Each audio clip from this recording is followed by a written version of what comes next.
anyone could eat cottage cheese, which tasted like soap to her.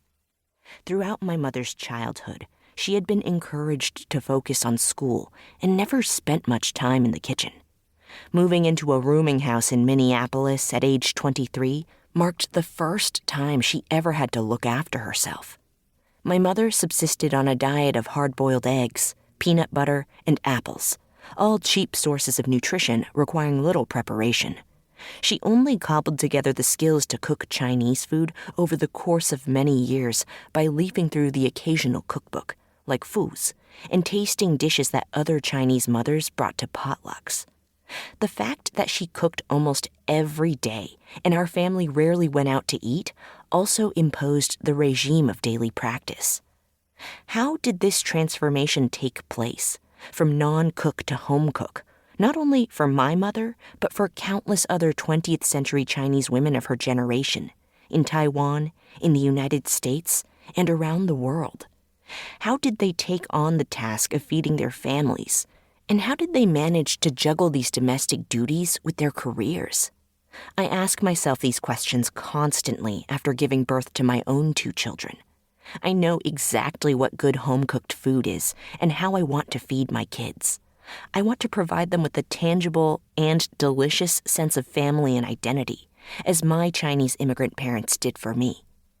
My own taste buds have been trained over the years with every hand-folded pot sticker, steamed and fried with lacy crisps to my father's exacting standards, and with every bowl of my mother's hot and sour soup, overflowing with my favorite combination of wood ear fungus, dried lily buds, shredded pork, tofu, bamboo shoots, mushrooms, and brined shrimp. I want my kids to have their own favorite dishes, ones they will dream about and ask me to make every time they come home from college. Yet the daily reality of making this happen seems out of reach for me.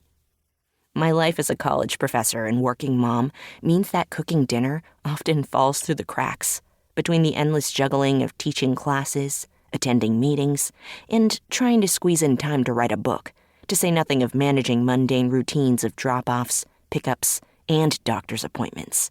We get takeout at least once a week, if not more often, requiring the constant weighing of speed and convenience against health and nutrition in my mental good-enough mom calculations.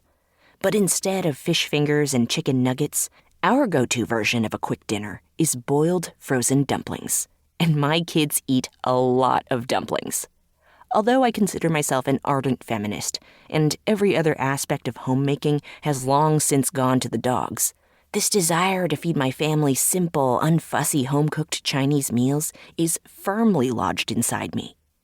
And so, I found myself flipping through Pei-mei's cookbook once again, after my first child was born, looking for Chinese recipes that wouldn't make too many demands on my time or my limited cooking abilities.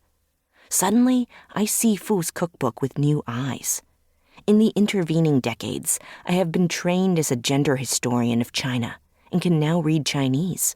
For the first time, I noticed that alongside all the recipes and pictures of dishes, Fu's cookbook contains copies of newspaper clippings from her world travels, photographs of her shaking hands with VIPs, or teaching different groups of international students. In 1969, the United States still had diplomatic relations exclusively with the Republic of China, or ROC, on Taiwan, and no ties at all with the People's Republic of China, or PRC, on the mainland. The wife of the American ambassador to Taiwan even wrote the foreword to Fu's cookbook.